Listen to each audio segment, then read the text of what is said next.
gamit yung malaking suklay na dala-dala ni Bibo.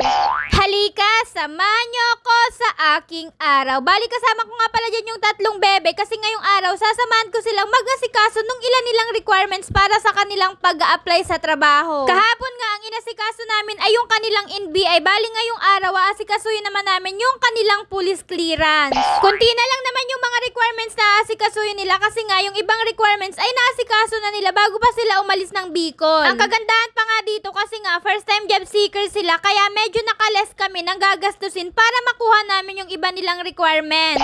O, diba? Kitang-kita naman sa pagmukha nila na ang saya-saya nila na para bang excited silang magkatrabaho. Hindi nila alam kapag nagtatrabaho na ando na yung pagod, puyat, kulang sa tulog, tapos uuwi kang gutom.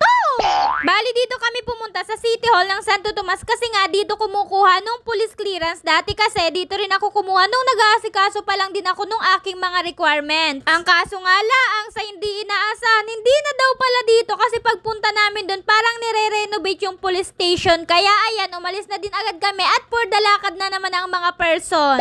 Malapit-lapit lang naman yung nilakad namin kaya naman nakarating na din agad kami dito sa Santo Tomas Palengke kasi nga andito daw yung police station na pagkukunan namin nung police clearance nila. Hindi naman kami nahirapan hanapin yung office nila kasi kitang-kita naman. Kaya ayan, nagbihis na din si Dagol ng puting t-shirt kasi nga nakasando siya. Ewan ko ba sa batang ito, akala siguro ilalaban siya ng basketball. Kaya ayan, naka-jersey. Abay Nonoy, wala ka sa linang ha. Wala dito yung mga kalaban mo sa basketball. Andun sa Bicol, dapat sana isinama mo. Medyo kinakabahan nga kami dito kasi nga baka hindi nila tanggapin yung first time job seeker kasi sa NBI hindi talaga siya tinanggap kasi nga wala nung dry seal. Buti na lang talaga ang babait nila kaya napakiusapan ko kasi nga galing pa silang Bicol ay hindi naman nila alam na wala palang dry seal yung first time job seeker nila. Kaya ikaw kung may plano ka mag-apply ng trabaho at first time job mo pa lang, kumuha ka agad ng certification ng first time job seeker para makatipid ka sa mga requirements na kukunin mo.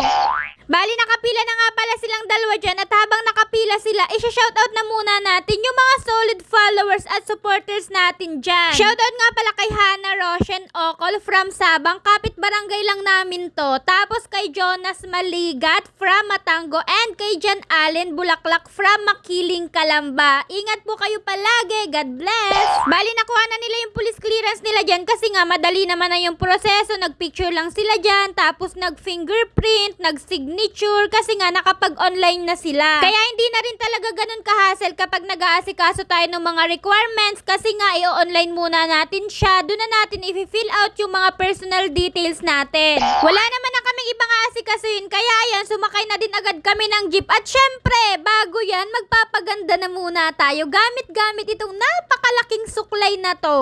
Ewan ko na lang talaga kung mawala pa ito sa bahay ninyo kapag ganyang kalaki yung suklay ninyo. Abay, pwede na talaga inipalo ng nanay mo sa puwet mo, no? Suklayan ko lang itong anak ko ha, ay kapatid ko pala, para pumugi-pugi naman. So yun lang naman yung mga nangyari sa aming araw. Salamat sa pagsama. Bye-bye. God bless. Mwah.